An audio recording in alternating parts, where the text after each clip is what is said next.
Do we have to leave that bit in where I said that Chad rhymes with Nad? Do we have to leave that in? I think that's just going to sound stupid.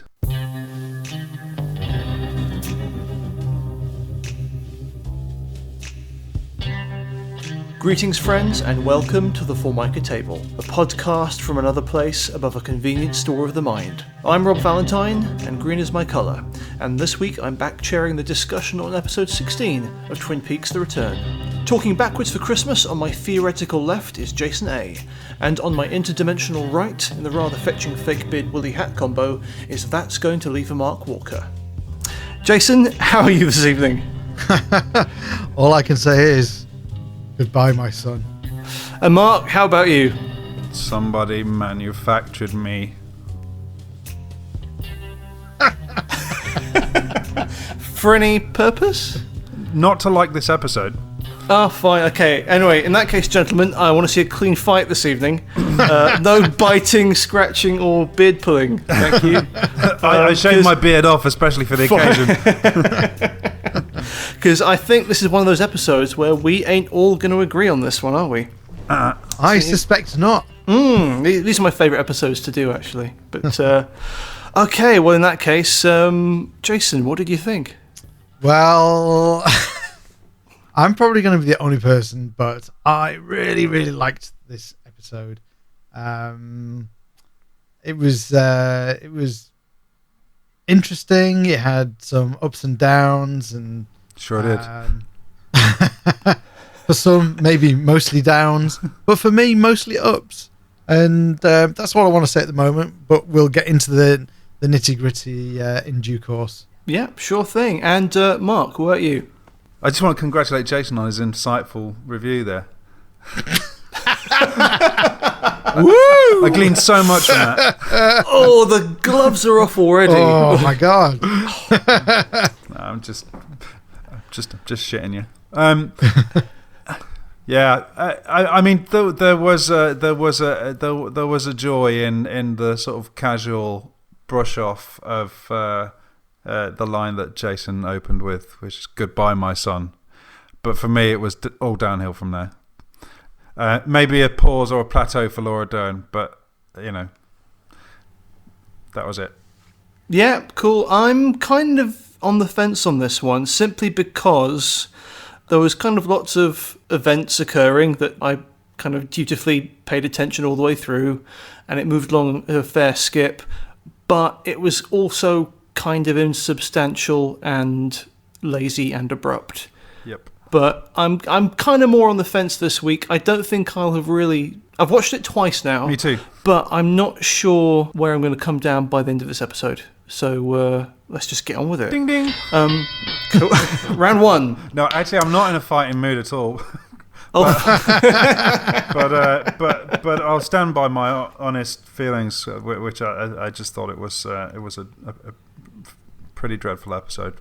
No, fine. Well, let's get forensic in that case. We open up with a rather great POV shot of Mr. C's car driving through the night with Dick in the passenger seat, and we reach a fork in the road and the car stops, and they get out of the car because they're looking for a place. This driving scene was it reminded me of like so many times when my dad had driven me sort of 3 hours to university after summer or things like that, and we just have nothing to say to each other because we're not alike in the slightest. And many drives that brought to mind. Yeah, long father-son drives. Yeah, this is the thing I liked about this was that awkward silence, because I think we assumed we were going to get like a father-son conversation, but I don't think that's Mr. C's way. I don't think he's going to be winning Father of the Year award. Yeah, part of me thinks it's probably laziness on the screenwriter's part, but it might be just an accidental win as well, because I liked the fact that it was a silent drive and that there was no sort of pandering to expectations. It was a very definite stiff brush off and a wonderful surprise. Like I said, I like this scene. Okay, well, as the scene progresses, Dick is curious what they're doing there, and Mr. C says, I'm looking for a place. Do you understand a place? Place?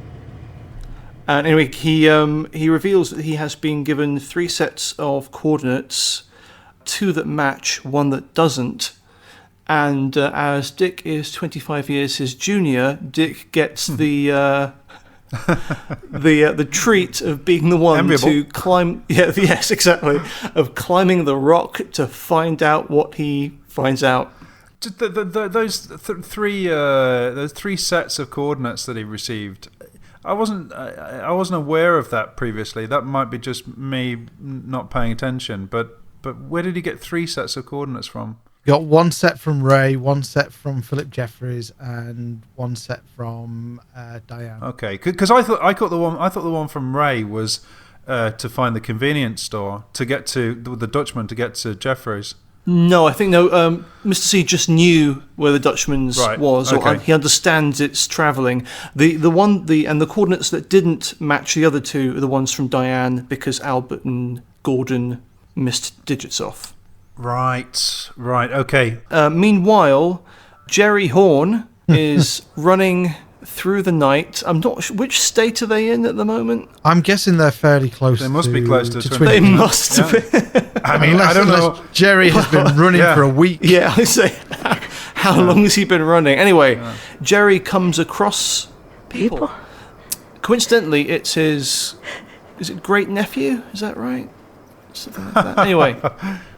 Yeah. What a nice thought. Yeah, I suppose it would be, actually. Yeah, he observes them through the wrong end of his set of binoculars as Dick Horn climbs this rock and gets electrocuted to bits. Yeah, I thought that was interesting.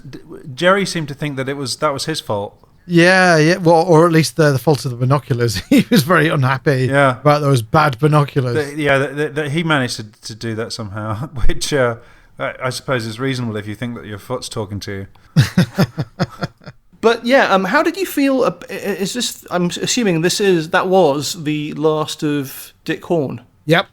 Yeah, I mean, I thought that was great. Although he didn't just explode. I mean, he seemed to be hovering between places. He started to flicker in the same way that, when, for example, last week when Mr. C arrived at the convenience store and the woodsman took him to above the convenience store, that they dematerialized in the same way, in this sort of shadowy flickering out. And so maybe he rematerialized somewhere, although his kind of exploding head seemed pretty final. Yeah, there was a sort of a spontaneous combustion vibe to it. But I wasn't I'm not really sure how I feel about losing that character that quickly. I felt it was a shame because I would have liked to see more from him. But there's only 2 episodes left, so it's probably questionable about how much more that we'd get from him, even if he was sticking around. I did like the manner. Me too. I mean, it was a pretty sensational exit, I must say. He had it coming for sure. Definitely, yeah. But we'll get on to Hutch and Chantal later. But we lost Steve to a self-inflicted gunshot wound last week, we think. We've lost Dick Horn this week. I just feel we're losing a lot of new characters very quickly. Yeah, all the interesting ones. Yeah. Before they're fully developed. I think that would be one of my major criticisms of this episode, if not the series. In fact, that when you look at the grand total of what we got from these sort of more promising elements, it ain't much. Yeah. Yeah, that's my feeling. If you put Steve Burnett's scenes on end, I think you said something similar to this last week, actually, Rob. You do the same with Richard Horn. They all seem to be leading somewhere that just doesn't materialise in the end. They don't go anywhere. And when you look at the sum total of what we got, it's almost not worth bothering with. I did think this was a fabulous exit for Richard Horn. It was. And it did lead to my favourite line of the entire episode, which was Mr. C's... Goodbye, my son. No, not even that. Just the. I mean, it was a fabulously brutal, just and the sort of shrug.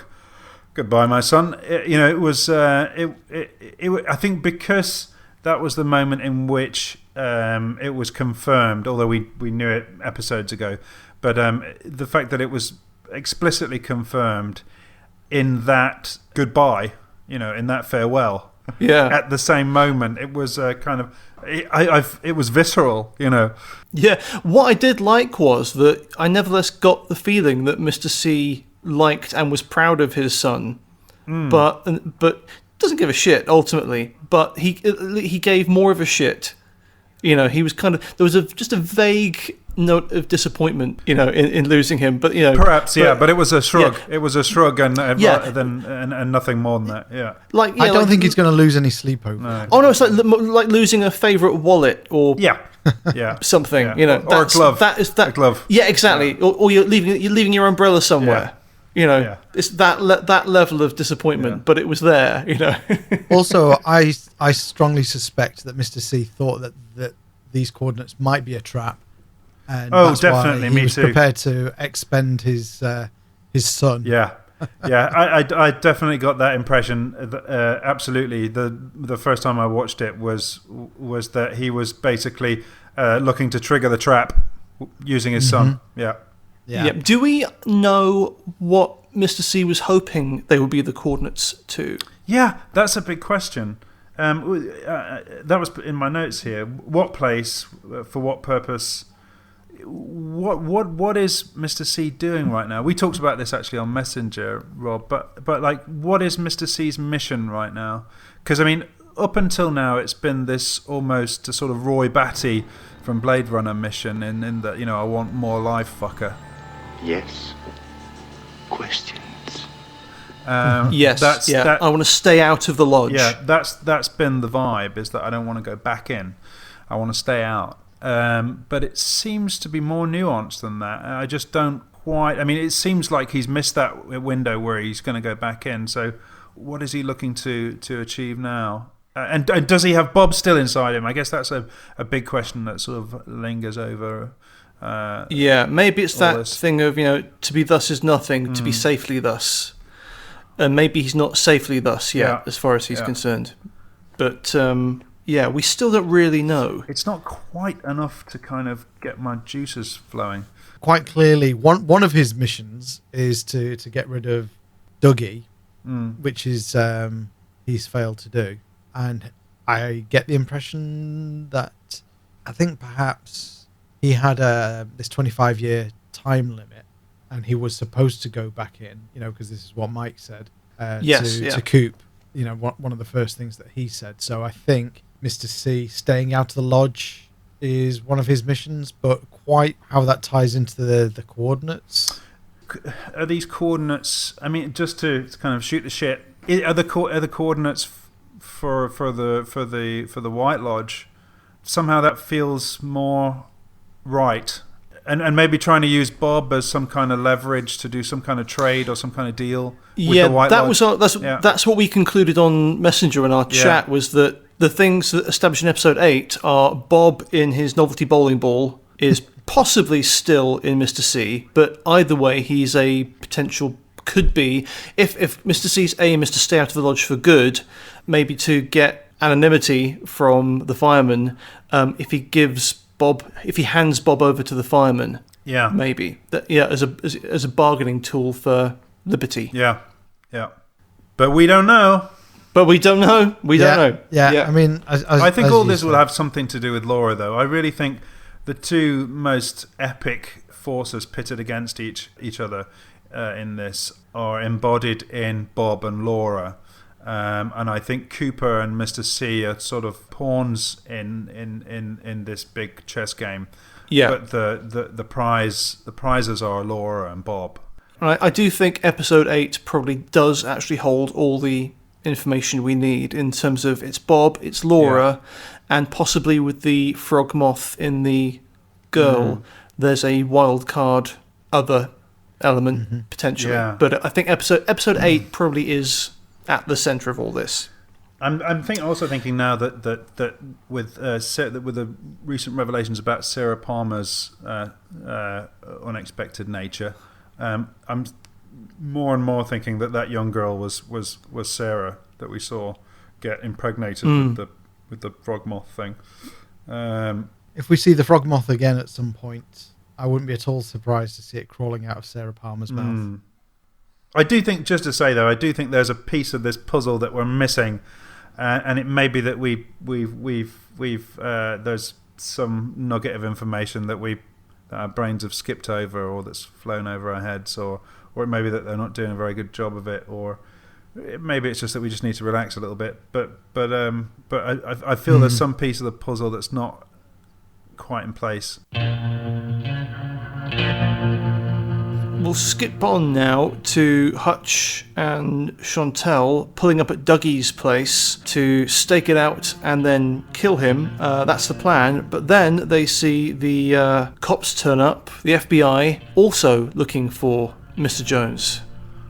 I quite like this stakeout by Hutch and Chantel, and their constant amusement at all the people turning up. Yeah.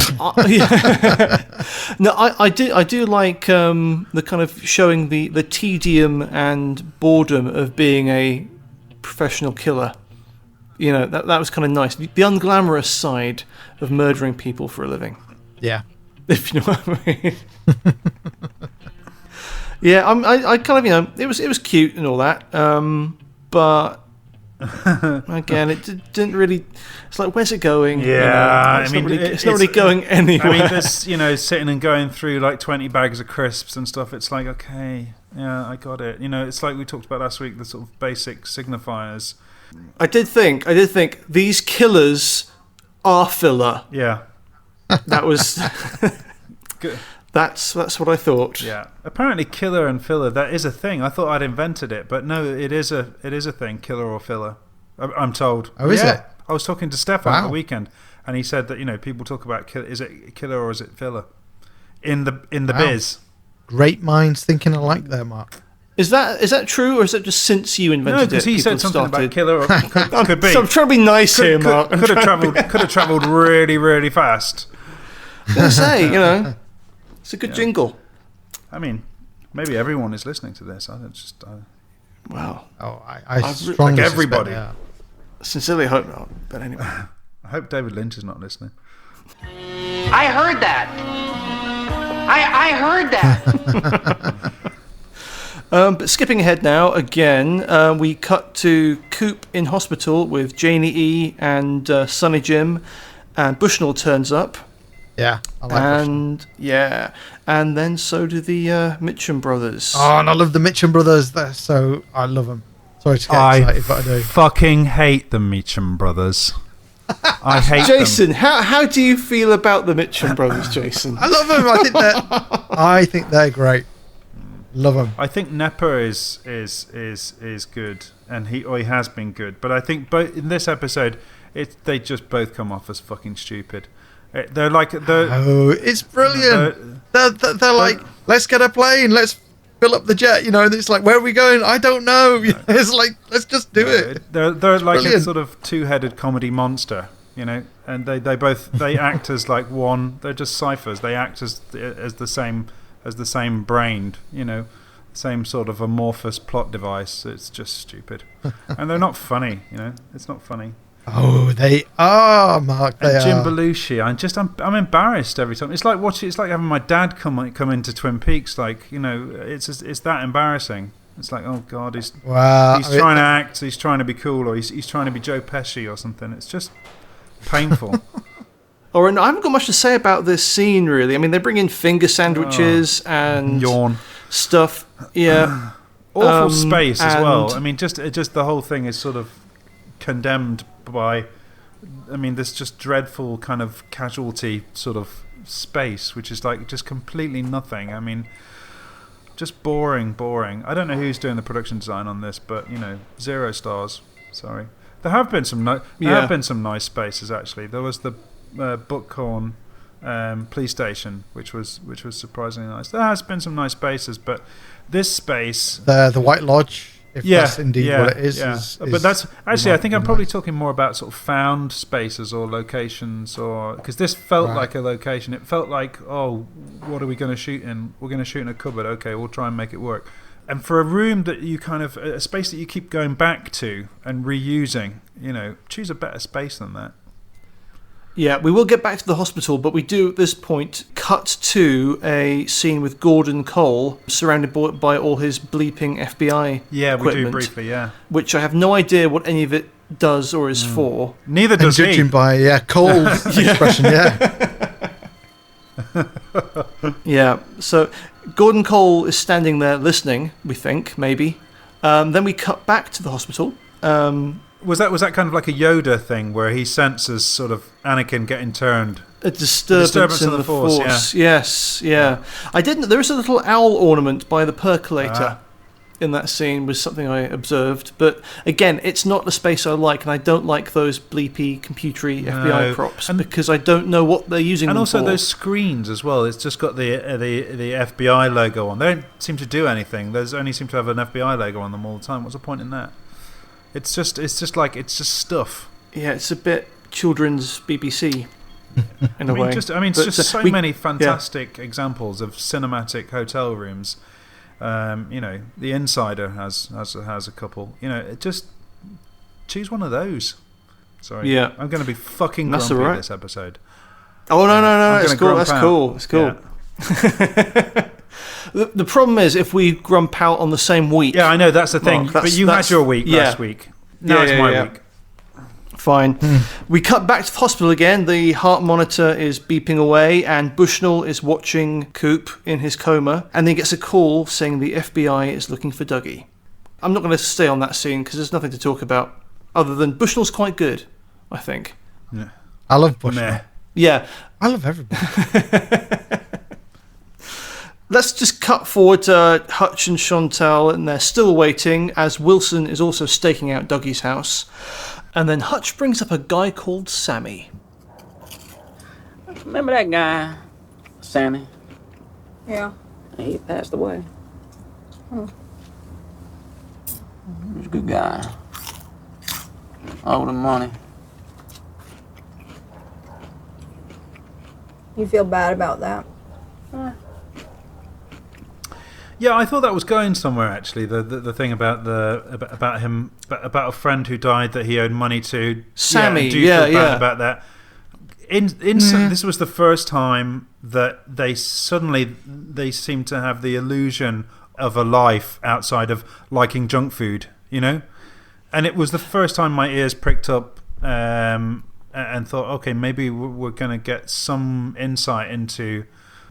Into the lives of these people as opposed to them just sort of being kind of cartoons. Yeah, but no.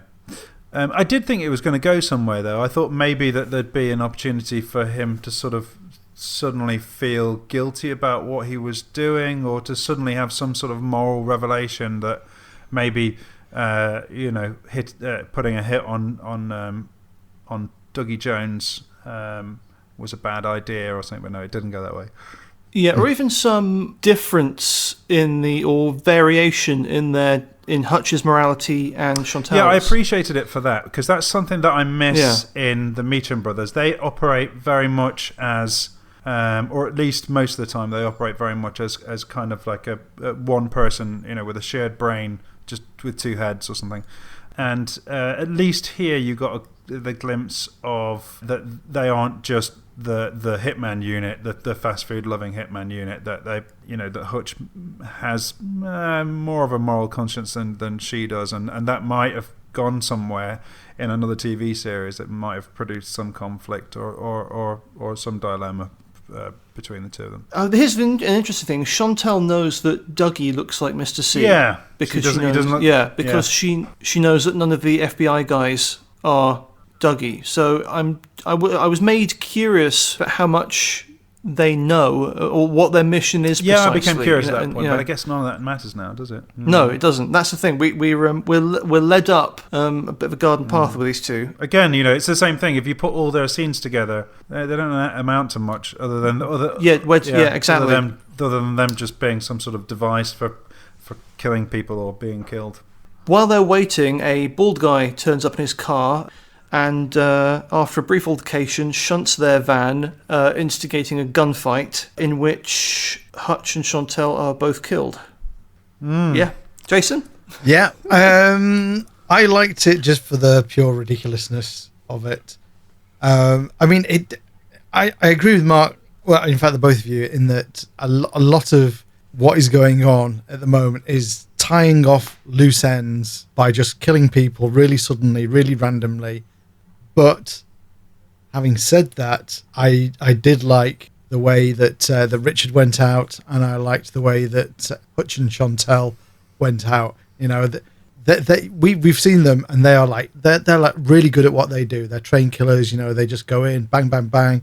You know, these are the guys that Mr. C should have got in the first place to do Dougie in, instead of the clowns and jesters that he'd got previously. Ike the Spike. Yeah, Ike the Spike. I miss him. You know, yeah, and those you know, the first two assassins, you know, Dougie ducked down and they saved missed by the him. key ring. Yeah, exactly. You know, and I just appreciate, you know, the fact that this escalated really quickly and just got completely out of hand. And you know, the lines from the Mitchum brothers about you know, what the hell kind of neighborhood is this? And you know, people here are very stressed. So I like those lines, and I like the violence, the bloodshed. I don't mind the lines, and I you know, as you know, I like it when Lynch gets a bit gory. Mm-hmm. But I just, you know, James Belushi just chews over those lines. I mean, he just apes it so badly that it just ruins it for me. Yeah, I do find he's brought a kind of sketch comedy gangster. Yeah, sitcom to it. Yeah, it's a sitcom performance. But then the whole Dougie Jones thing is a weird. It's like a weird sitcom without any punchlines, isn't it? You know, it looks like a sitcom. It plays like a sitcom. The dialogue is kind of sitcom-y, but none of it is particularly funny. But that's unfair.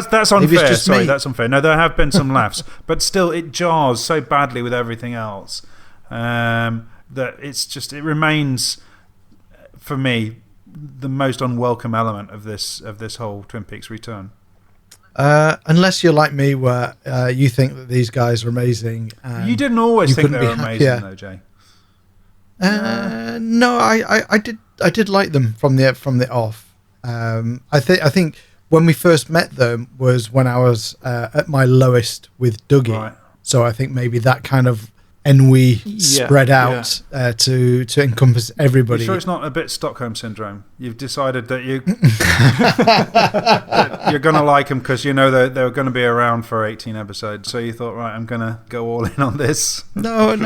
I mean, perhaps there is an element of that, but no, I genuinely like you're these not guys. Alone, though. Lots of other people do. I feel a bit lonely right now. You know, looking through Reddit and looking at reviews and stuff, which I don't normally do, but I have for this episode because, you know, the consensus seems to be that it was a good episode, you know. But yeah, lots of people giving it 11 out of 10 and things like that. So I wouldn't give it 11 out of 10, but I would definitely say it was one of my favourite episodes of the season. Back to the hospital room where Bushnell's waiting, and he suddenly hears the hum we recognise from Ben Horn's... Oh, that's what it was it?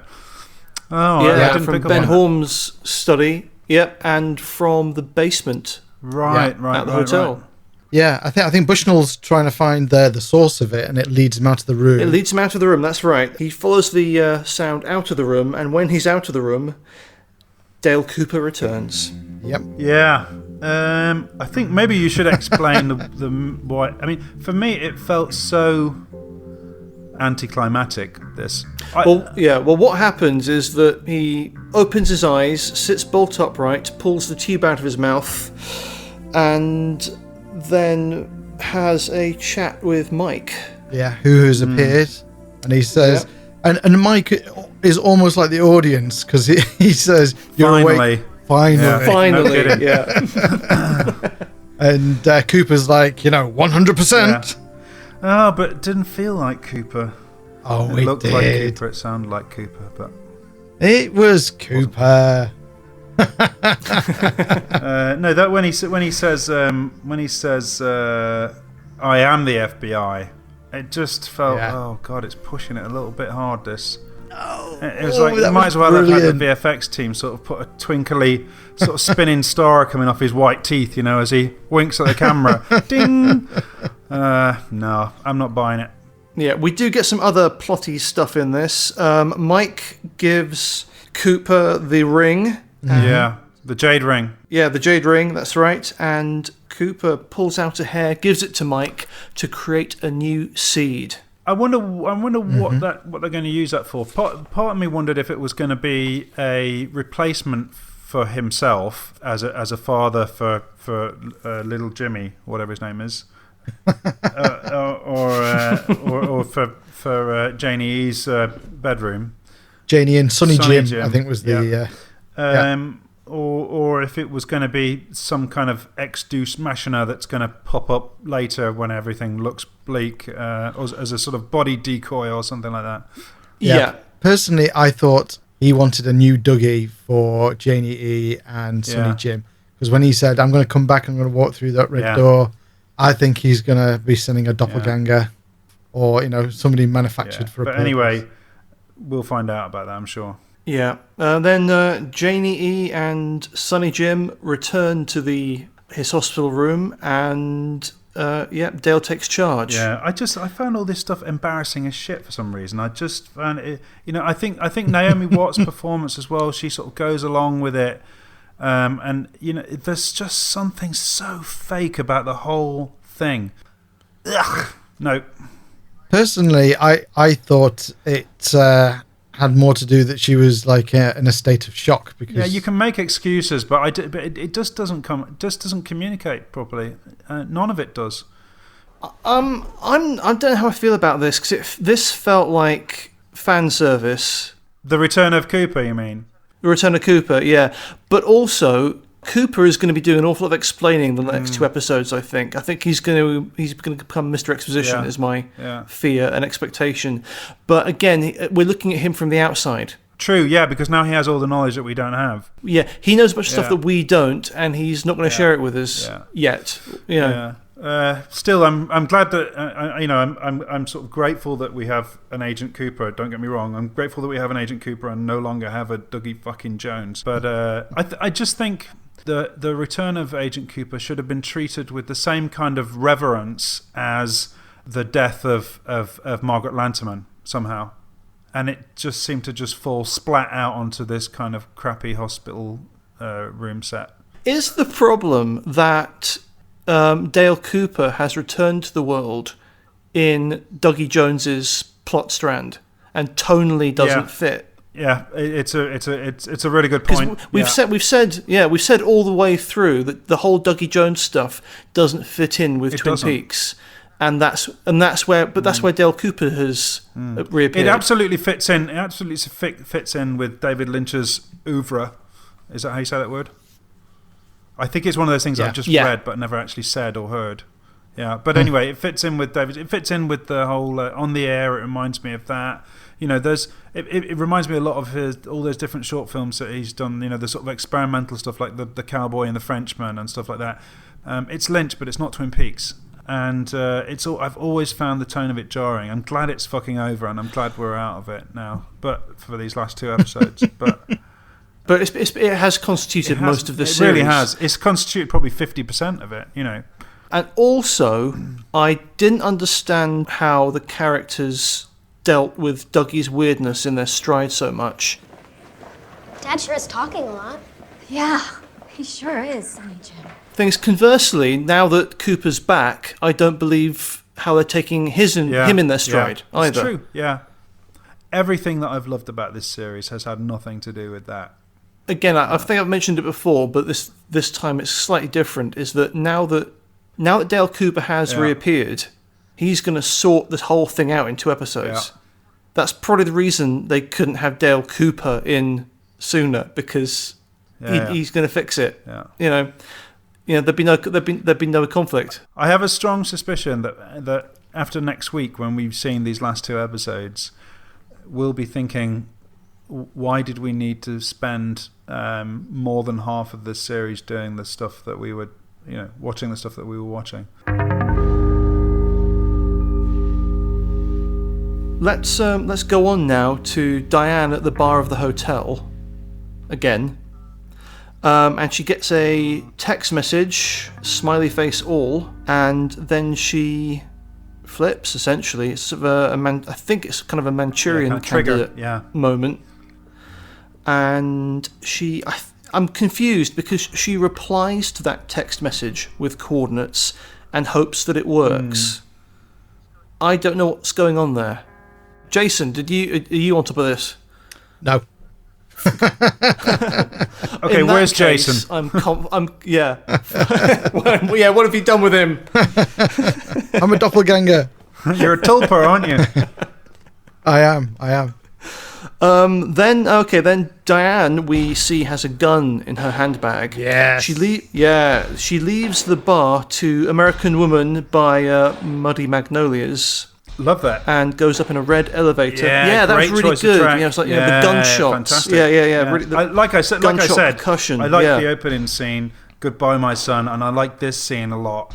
I love Laura Dawn. I love her. She's brilliant.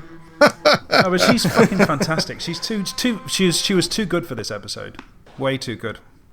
She goes up to room 1827, and Gordon says, "Come in, Diane," just knowing she's going to be there. Mm-hmm. Tammy and Albert are in their usual seats. Oh God, pissed me off. But again, it sort of it further sort of affirms the stupidity of that room. Having those two sit just arbitrarily in those seats in that arrangement. It's fake. Yeah. It's artificial. It's unergonomic. It doesn't mean anything. That they shot all those scenes on the same day. You know, it looks like it's shot on the same. It looks like they didn't bother getting up out of their seats. So, you know, they just carried on rolling. Yeah, I think this speaks more to the kind of budgetary constraints this thing had. But still, I don't believe that you can't make a better artistic decision about the room that you're shooting in. Or just swap fucking chairs, mate. Absolutely. Change the fucking shot. But if they had swapped chairs, you would have just been going, "Oh, same setup. They just swapped chairs." This is true. I would have been. Yeah. What I would have liked though is sorry. Yeah, carry on. No, go for it. I was just going to say I would have liked a wide so that you could see all three of them, so you get some kind of like sense of how they were related. We only ever saw Cole in one shot, and then we saw Tammy and Albert in another shot. We never saw, like a wide from, say, Diane's POV of the three of them, which I would have liked. Yeah, the nicest shot that we did get was a really, really brief over the shoulder on Diane over Albert. Right, and that was which lasted about half a second. Yeah, it's still against this sort of boring blank beige wall, though. It's just there's really odd choices, I think, by Peter Deming as well. I mean, everyone's to blame here. Yeah, the script comes in to help fuck the scene up now, as Diane, really on the nose, gives the backstory of what happened when she met Mr. C. Fucking barnstorming performer. She takes shit and spins gold. Completely, no doubt about it. Stand out.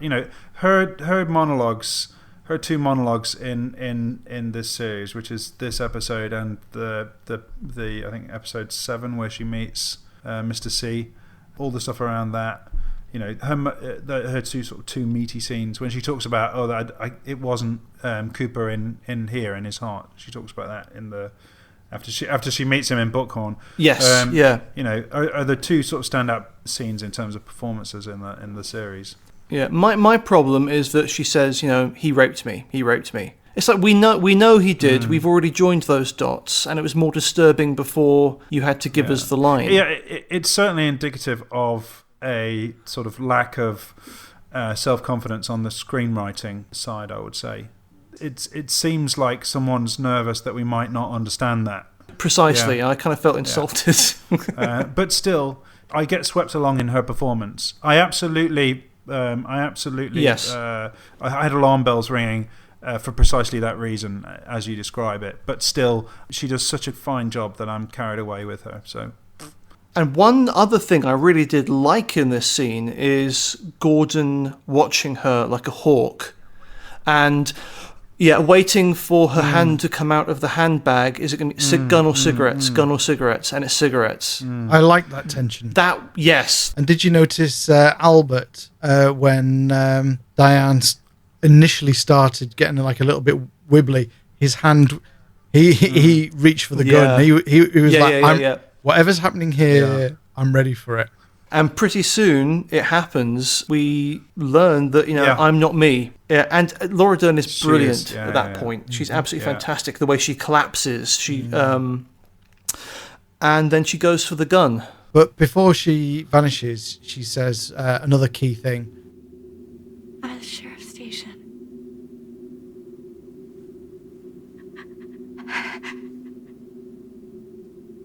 I'm at the sheriff's station.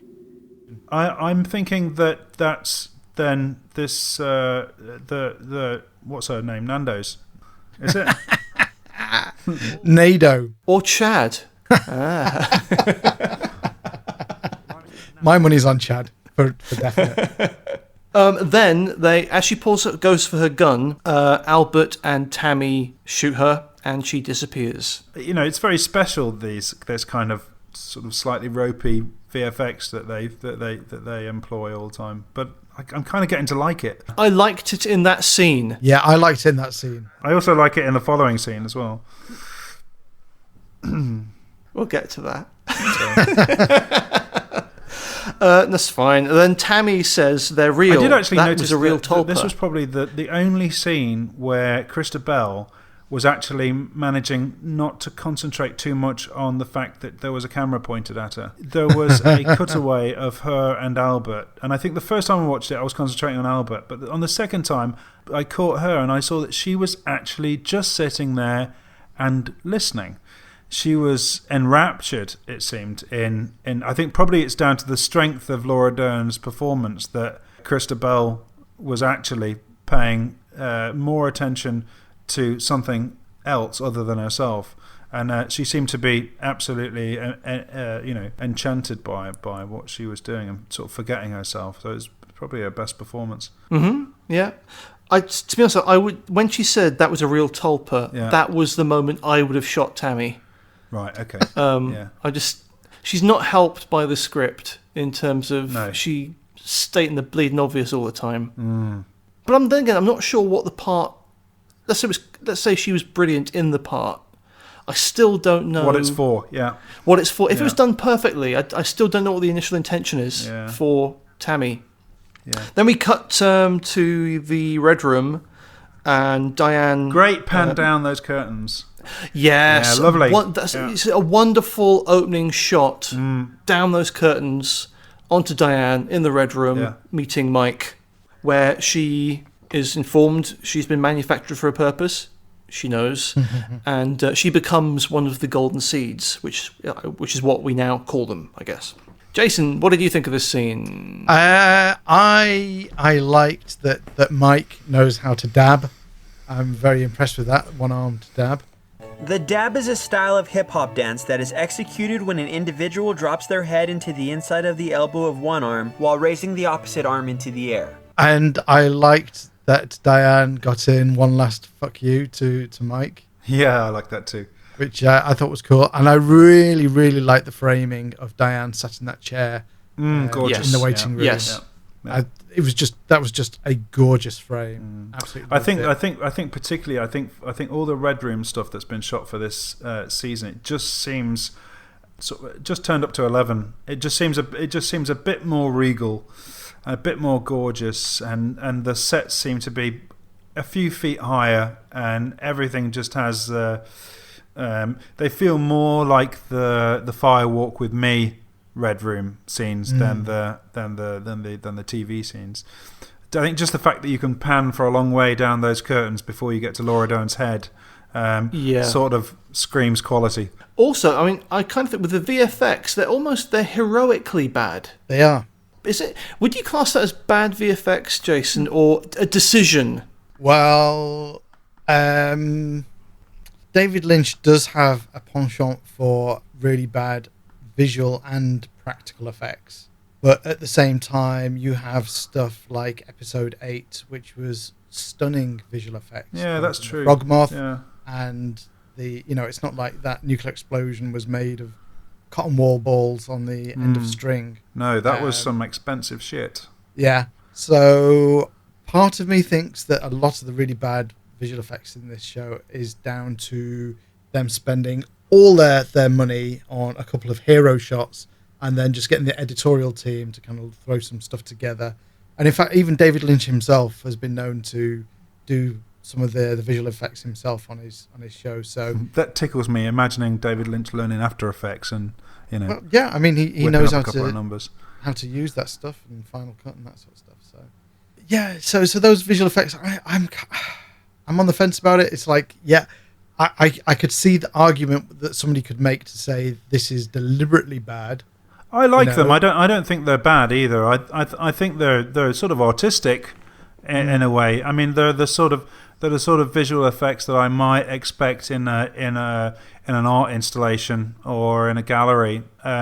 I think that they fit very much in with Lynch's style, and they are effective in a sort of visceral way. I mean, I'm not a VFX artist, so I don't judge them necessarily on their sort of prowess or the prowess of how it's been executed. It has an effect on me, and I think it's the madness of the ideas behind them that come through, more than how polished it is and what a nice job it is. Just the fact that it's immediately striking that Laura Dern's head does something odd and her mouth opens and then her body shakes and her body sort of cracks and then black smoke sort of erupts out the top of her head. That has an effect on me. It comes directly from the idea behind that more than the actual execution of the idea. So I didn't have a problem with it. I liked it. And I liked the previous scene as well, where she flew out of the seat. They seem to be very much of the same sort of aesthetic. Yeah, and that's the thing. Yeah. It strikes me. It feels like a conscious thing, not a limitation of budget. It feels like it's. Yeah. I can't imagine him doing it that different if he had sort of half of South Korea working for him, and a multi-million VFX budget. I can't imagine him wanting to do it that different. Well, I can imagine it being more organic and real looking, but this felt more like anime. This felt like pictorial representation. This felt to me very, very deliberate, and I found it very, very oddly hypnotic. I think I can draw a distinction between the kind of visual effects that happen in the real world and visual effects which happen in the Red Room, and I'm much happier with a kind of like a more stylized visual effects style, like the crappy gold orb that floats out of the black smoke and stuff like that in that Red Room context, because it's always had like a dreamlike quality to it and a kind of anything goes vibe to it. But it's just when that kind of moves into the real world, I like stuff that happens in the real world to just be a little bit more grounded in reality. But I mean, I think completely. I think when Laura Dern when her sort of mouth opens with this weird cracking sound, and I loved that.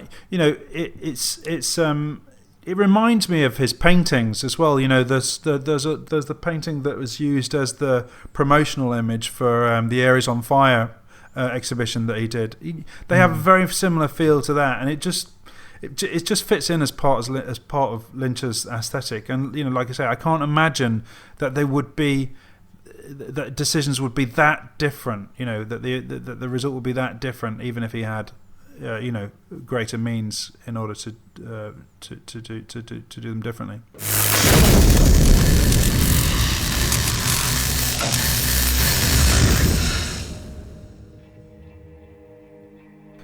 We cut to the casino where Dougie brings Janie E and Sonny Jim to the Mitchum brothers and says his goodbyes to them before getting to the plane. I think it's not. I think it's right from a writing point of view that Cooper takes a moment to acknowledge the family that he's spent days or weeks with. I think it's a nice decision to have him be able to remember the time that he spent with them as well. I like all of those decisions as ideas on paper. But honestly, I just couldn't feel that Lynch or Foss-Harts were really in this. It felt like narrative box ticking, and even if Naomi Watts and Carl McLaughlin were trying to put heart into it, it just came off as dry.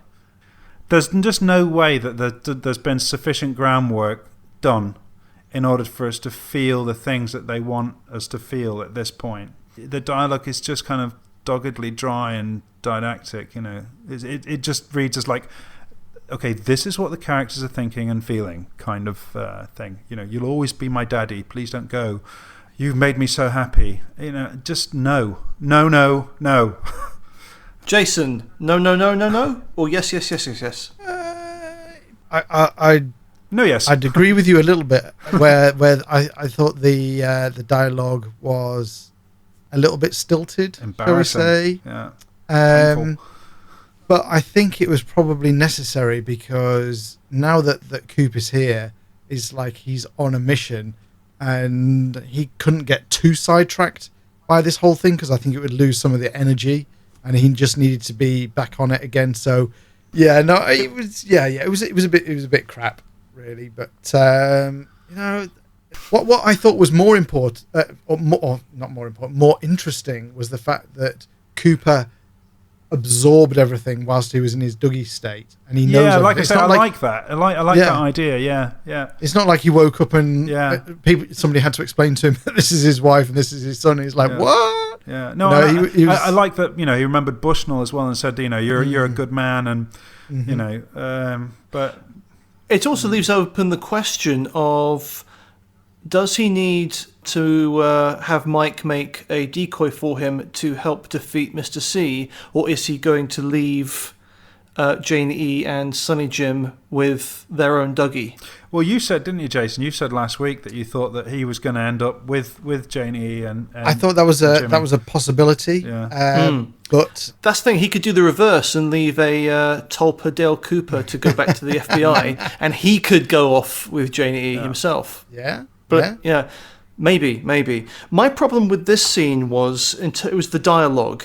Forget whether it was good or bad or not. I mean, it was bad because I was uttering the dialogue before he did at points because I knew what the line would, I knew what the line would have to be, But my problem with it was that I didn't catch, and on repeat viewing, I couldn't identify the moment where Janie E understood that he wasn't Dougie. Yeah, it did not come through in the dialogue. That's the thing, Rob. The beats of the psychological beats and the emotional beats of this whole thing have not been worked out. Someone has not taken the time to psychologically go through the process of realization at least from Jane E's point of view and Sonny Jim's point of view about really what's happening to the person that they love.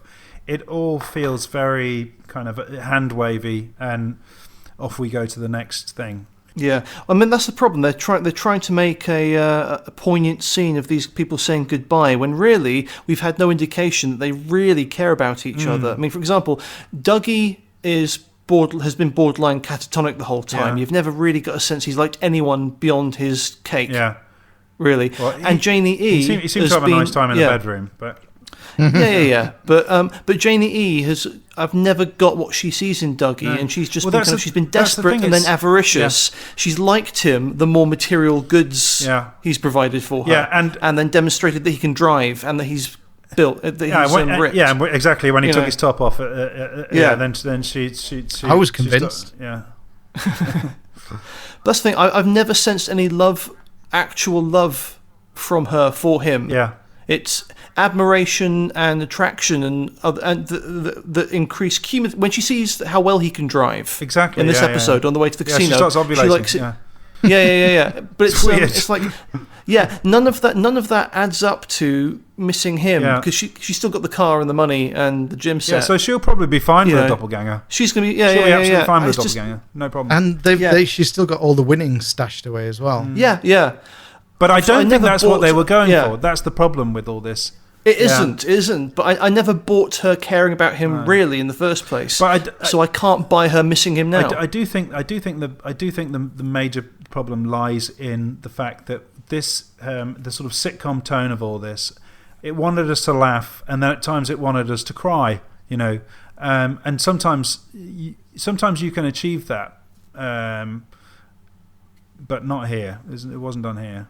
Yeah, it occurs to me that it could have worked if they'd rethought Dougie, in that rather than him being this moron who likes cake. If he'd just been Dougie, if he'd just been a guy, you know. Or if Cooper had been in there but just couldn't get out, couldn't communicate with anyone, and had learned, eventually become resigned to being trapped in Dougie, but then learned to actually care for Janie and Sonny Jim. Actually, it's a fantastic sort of metaphor.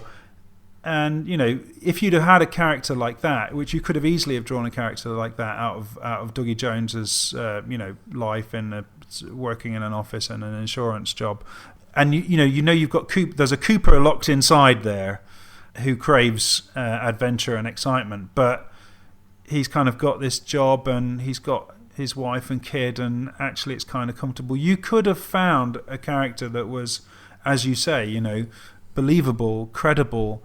And the emotions would have been much easier to sort of tap into, I think. Yeah, I just think it was really bad conception, I think, on the part of Dougie Jones. And given that it's like about 50% of this series, it's the major crime, I think, of this third season. Okay, let's cut to the Roadhouse, where Edward Lewis Severson, aka Eddie Vedder, sings his song Out of Sand. Weird choice. Yeah. Do you know what, Jason, say something, because I'm going to go into one in a second. Okay. Well, obviously, what happens in the Roadhouse is that we see Audrey and Charlie turn up, and my immediate thought was, I guess she's not in a coma then. You know, she's part of this real world. Yeah. You know, Charlie orders them a couple of martinis. They sit down, and then Eddie Vedder finishes his crap song, and then the announcer guy says Audrey's dance in some kind of like weird meta thing, because that's actually the name of the track from, you know, the official soundtrack. So it got very kind of like, what's your eye? Anyway, that whole thing was... I think my reaction was more... But as everybody sort of like parted, I was like, okay, this does not feel... that I couldn't quite put my finger on it, but I was like, this is not normal. This is something weird's happening. And then we get Audrey doing her dance again for reasons which I can't quite put my finger on. We don't have enough information. Yes, we don't have enough information. And I'm not sure whether we want to sort of like fast forward to what happens eventually, or we just want to discuss the dance first before we get to that. Let's discuss that first. But my one thing I wanted to complain about before that is the Eddie Vedder song. It's just that having these musical acts on at the Roadhouse, for me, is like whacking on the handbrake every single time. Pretty much. It's worse than that. It's like changing the channel. Yeah, that's it. It's like switching over to VH1. Yeah, no, that was. I made that note. That's what it feels like, and it keeps for me. It keeps destroying the end of every episode. Yeah, I mean, there's been tracks that have fit better in the world. This has been this, I think, without a doubt, was the worst fit for Twin Peaks. Yeah. But let's go into Audrey's dancing. Again, on the same line, I absolutely get the inference from the script. I feel the intention of it, and I get what I'm meant to be feeling, and that's the frustration. I get what I'm meant to be feeling. I'm meant to be looking at this fan favorite character. It's a middle-aged woman. She's still got it. She's doing her sexy dance for a younger audience, but it's all terribly tantalizing, fourth wall breaking, but honestly it's not, and I'm embarrassed for her, and I'm embarrassed that Lynch or Frost thought that repeating the most famous moments in a sort of Twin Peaks greatest hits type way was a good idea, because it wasn't. I mean, I like the little coda at the end that it's all been a dream inside a coma, perhaps, and that Just to describe that, while she's dancing, a punch-up suddenly comes out of nowhere, which panics her. She runs to Charlie and says, "Get me out of here, Charlie." And then suddenly we cut to her in what seems to be a kind of a bright white clinical environment, looking into a mirror in horror. Yeah, I mean, that seems to infer that Charlie turning into a mirror seems to infer quite heavily that Charlie has always been a sort of facet of her own psyche, or, you know, a sort of manifestation of her own sort of self-antagonizing. And that, you know, the only thing sort of keeping her locked in this existence that she has, you know, is herself. Jason, how about you? I was happier, I think, with the Audrey scenes, having this kind of like weird sense of unease and this kind of like snap back to this white room thing, you know, whether it's she's in a coma or she's in a sanatorium or something like that. It provides some kind of like answer to something I didn't necessarily need. Oh, I liked it. Oh, okay. But interesting. Because it was so ambiguous, I'm holding off on my judgment until I know what this white environment is, because we did hear that kind of crackle of electricity going off. So part of me was like, is this some kind of weird lodge related thing? In which case I could be more on board with it. I don't think you can have us sit through like 15-minute scenes and, you know, several of these. I'm going to put my coat on. I'm not going to put my coat on. I'm going to go to this roadhouse. I'm not going to go on the roadhouse. I fucking hate you, Charlie. Charlie, you're such a twat nugget. Backwards and forwards for weeks and not kind of deliver on it somehow as to the nature of, you know, reveal the nature of what it is that we've been watching. So for me, that sort of final coda was like a sort of breath of fresh air. It was like finally coming up, you know, holding my breath underwater and then kind of breaking the surface and taking a breath of fresh air. Yeah, my problem there, though, is that we are about to enter sort of a two-part season finale with Dale Cooper going into action in Twin Peaks. But I figure that Audrey and Dale are gonna be central. Oh yeah, but I just feel that this Audrey strand should have reached this point maybe in a couple of episodes ago. I feel like it's not. We haven't had much of her. I know what you mean, but if you look at all the other story strands, there's not much in any of them, you know. And no. To be honest, that's my criticism throughout. Yeah. This Audrey stuff has been set up, but inherently and inevitably, it's going to end within the next two episodes. It's going to end quickly. Oh, yeah. Are we going to see any more of Diane, or is that Diane done now? You know, Dick Horn is probably no more. Steve is probably no more. All these characters were introduced to be developed mildly and then taken off the board. Again, last week we mentioned the end of The Godfather when the Michael Corleone kills off the heads of all the five families. Yep. This episode has felt like, right, we've got a bunch of characters that we need to whack, and we need to whack them fast. And yeah, we've just been losing characters here, there, and everywhere because they shouldn't really have been there in the first place. I mean, Hutch and Chantel. What you're saying is this episode has been a giant whack-off. That is precisely what I'm saying. Yeah. Too many characters, then having to get rid of them because they're not needed. Yeah. I mean, when you kill a character off, before you kill them, they need to have fulfilled their purpose, or their death is the fulfillment of their purpose. But everyone feels that they've been taken away before they've actually been used properly. I feel like perhaps someone should have said, "No, David," or "No, Mark. You know, you can't have all these characters. You're going to have to do this with half the amount of characters and half the amount of time." And I think we would have got a much more interesting. I get the impression that that's what the studio tried to do, and David walked. Yeah. But it was the right instinct, I think. The infuriating thing is there is some wonderful stuff in here. There is some that's the maddening thing. That's what I wanted to say. Actually, yeah. Some of this stuff is brilliant, but it's all the new, fresh, original stuff. New characters doing new stuff, and old characters being the logical implications of who they are plus time and where it takes them. That's all brilliant because that's in the spirit of the original series. I agree completely. You know, and you know, we're all here. We're all doing this podcast because we fell in love at some point with Lynch's work and with Twin Peaks. And I love Lynch and I love Twin Peaks, but not unconditionally. Yeah, because that's like I'm going to bring it back to some kind of food metaphor again. Right. That's what I live for. I know.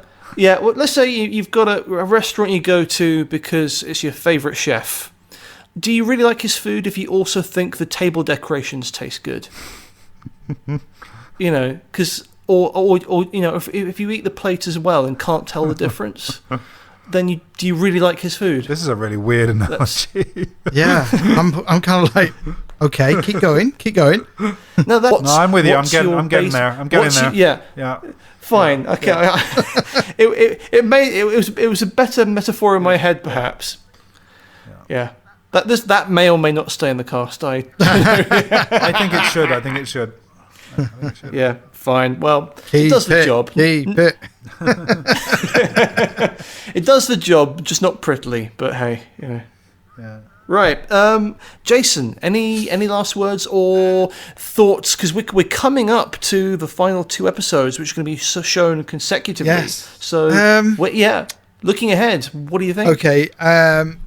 Looking ahead by looking backwards a little bit, it would seem that the show has an unnatural weight to it, in that it's got this kind of like bell curve to it, definitely, where things have just happened really, really, really, really slowly, and then all of a sudden, in the last 3 or 4 episodes, I've just gone whoosh and just shot out of nowhere, and it feels like a lot of these plot threads are being tied up really quickly, too quickly, perhaps, and it just makes me wonder how much they're going to try and pack into this 2-episode finale.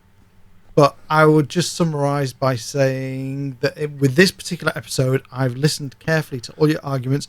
I've agreed with you in some minor details, but overall, I'm still really happy with this episode. It has flaws, but I think if you go back and look at the original Twin Peaks, that has flaws as well. So, yeah, but I think the flaws are in. I think most of us agree on what the flaws of the original Twin Peaks are. What surprises me here, and particularly with this episode, but with definitely with other parts of it as well, is that the consensus seems to be almost universally like this was a great episode, you know, and every molecule in my body tells me this is unforgivably weak stuff. So I could well be wrong, but I don't think I am. I think everybody else is wrong, basically. Yeah, we have 2 more episodes.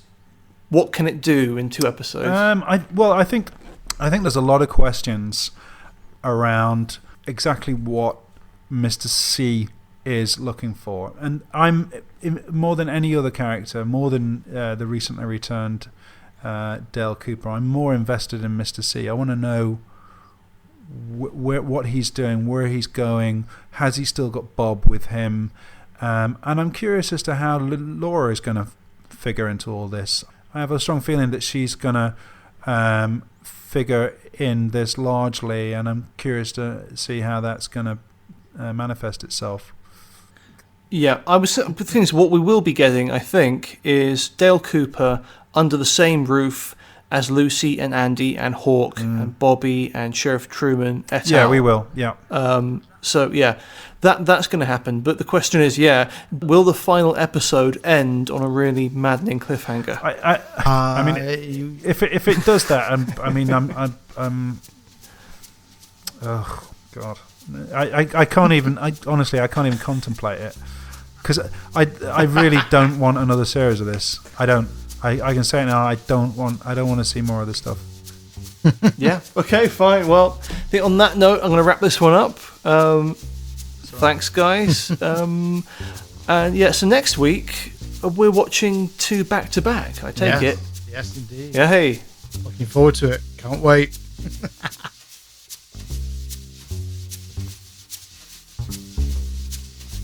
Well, that's it for another episode of the Formica Table podcast. But please join us next time to get the lowdown on the showdown of Twin Peaks: The Return. But until then, please drive carefully, because tailgating is one thing I cannot tolerate.